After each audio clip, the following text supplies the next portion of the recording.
Today we're going to show some features on our single ADA 813 model. In front of you is the water column. In front of you you're going to see 6 solenoids, which are going to represent the 6 different soaps that we have available on this model. You have 1, 2, 3, 4, 5, 6, and then also you're going to have a bypass switch for your rinse cycle. As you can see as it pans out that you'll see 1, 2, 3, 4, 5, 6, which is going to represent your oatmeal, tearless, conditioner, flea and tick, pet deodorizer, and a tub disinfectant. Then also back on the water column you're going to see your regulator. As of right now it's set at 50 psi. If you're between 40 to 45, that's your golden rule. And also up here you're going to see your relay board. The relay board is what communicates to the button board and then sends the message to your solenoids and your functions. Inside this cabinet, which is nicely locked away, is where your bill acceptor, coin acceptor, and your button board is going to be located. And then right above here you're going to see your transformer, and also located here you're going to see your washdown switch and your output test. Your washdown switch activates a 2-minute timer and it resets after you push another button and gives you another 2-minute allotment of time. If 2 minutes go by and nothing has changed, it will automatically shut off and not give away free washes.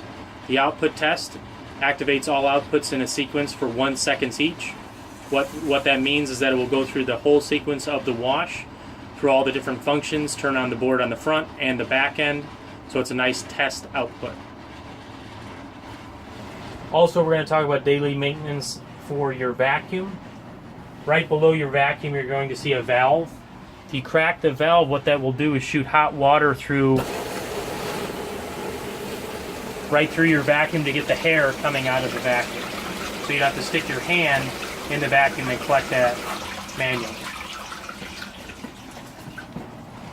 This is where your incoming water line is going to come in. Right in front you're going to see a regulator, and then you're going to see your water filter. This water filter is something that we would want to take a look at roughly about every 6 months depending on your water hardness. Then it's going to be traveling into your 20-gallon hot water heater, and right here is where you have a blending valve.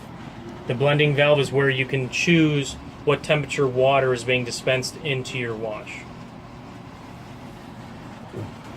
Right below your hot water heater you're going to have an external spigot that you can hook up a 20-foot hose, and this hose is what you would use to clean out the self-serve bay. So what you're looking at here is you're going to have your serial number, and then the serial number is very important, so when you do call in for service you'll have that, and here reference example is serial number 520076. Then on the right is if you need supplies, soaps, treats. There's a QR code you can scan and take you right to our petwashsupplies.com website, or you can always call us at our 1-800-537-8231 to order your supplies. This is your electrical panel. Remember, always turn off the power before opening up the control box. When you open it up, this will be where all your breakers are that control the wash, your heater, hot water heater, your different outlets, your controls, wash bay lights, and equipment room lights. In the floor of your single ADA 813s, you're going to see a trough. That trough is to collect anything that winds up on the floor in your wash bay. If you see down here, you're going to see a gap in between your floor, between your wash bay and your equipment room.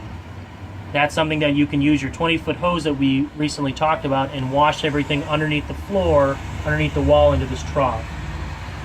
This trough, as I'm going to use my finger, you're going to see it's raised on the back end, so anything coming down here will hit the wall and go straight down in the trough.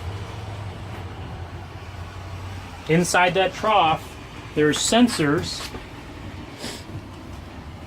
right here that are put into the trough that when it gets to a certain level it'll automatically kick on the sump pump and suck the water out of the trough.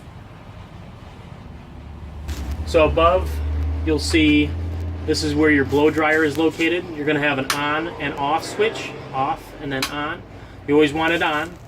So when you go through your output tests or your customers are using it, the unit is on and activated. And it is a Metro Air Force blaster.